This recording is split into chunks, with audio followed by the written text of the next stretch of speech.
pour ces mots gentils. Et je rebondis d'ailleurs sur ce qu'il a dit pour vous prier de m'excuser parce qu'après mon intervention et les réponses que j'obtiendrai, je devrais me retirer. Je suis en retard de plus de 2 heures pour un événement, et même 2 événements que je dois présider. Voilà. Je reviens, permettez-moi, encore sur le monnayage, parce que une de mes représentantes, qui est aussi candidate à la députation nationale, a été plaidée pour quelques-uns de ses électeurs dont la carte a connu des problèmes de défectuosité.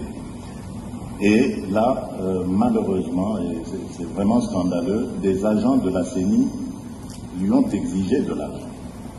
Donc, à raison de 10 000 francs congolais par duplicata. Je vous prie, Monsieur le Président, de tout mettre en œuvre pour non seulement définitivement éradiquer ce genre de pratique, mais aussi trouver ce genre de responsables et de les sanctionner sévèrement. Parce que ça commence comme ça et on ne sait pas comment ça va finir. Donc soyons très prudents. Alors, je voudrais aussi faire une autre observation à propos du décalage horaire entre la zone ouest et la zone est. Est-ce que le fait qu'à l'est, le scrutin se terminera avant, 1 heure avant normalement, il sera clôturé 1 heure avant l'ouest, ne risque pas de donner l'occasion à certains mal intentionnés de faire des...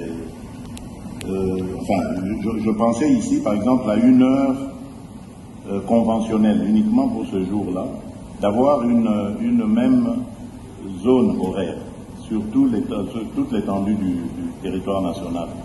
Serait-ce possible d'en arriver là? Et ainsi, on pourrait commencer à 6 heures pour tout le monde, 6 heures à Kinshasa, en supposant par exemple qu'à l'Est, pendant qu'il sera 7 heures, on ramène l'heure à 6 heures aussi, et on le fait. Donc on le voit par exemple en Europe, il y a des moments où on passe à l'heure d'été et à l'heure d'hiver.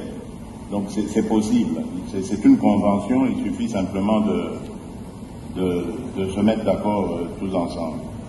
Et ainsi, il n'y aura pas de suspicion ci et là. Alors, quelqu'un a posé cette question ici. Comment est-ce que vous entrevoyez la gestion de l'ouverture des bureaux de vote? Parce que je me souviens, en 2018, il y a eu énormément de problèmes à certains endroits. Il y a eu des bureaux qui ont ouvert plusieurs heures en retard. Et surtout, lorsqu'il y a des intempéries, comme la pluie, ça entraîne aussi encore ce genre de retard. Est-ce que vous êtes suffisamment paré à de telles éventualités et est-ce que nous pouvons espérer que tous les bureaux de vote ouvriront à la même heure leurs portes? Voilà, donc c'est ce que je tenais à vous dire. J'attends donc votre réaction, Monsieur le Président, avant de pouvoir me retirer. Je m'excuse en tout cas encore une fois auprès de mes collègues candidats, mais le devoir m'appelle. Voilà. Excusez-moi, Monsieur le Président, puisque le candidat numéro 20 va partir et que je prévoyais de poser une question de régularité et d'égalité qui est en rapport avec le pouvoir qu'il exerce encore, et je voudrais, Monsieur le Président, que dans le cadre de la régularité du principe d'égalité, nous, les candidats présidents de la République, on devait bénéficier des mesures de sécurité que doit nous garantir le président de la République sortant. Et je voudrais qu'il nous dise, avant de partir, quelles sont ces mesures.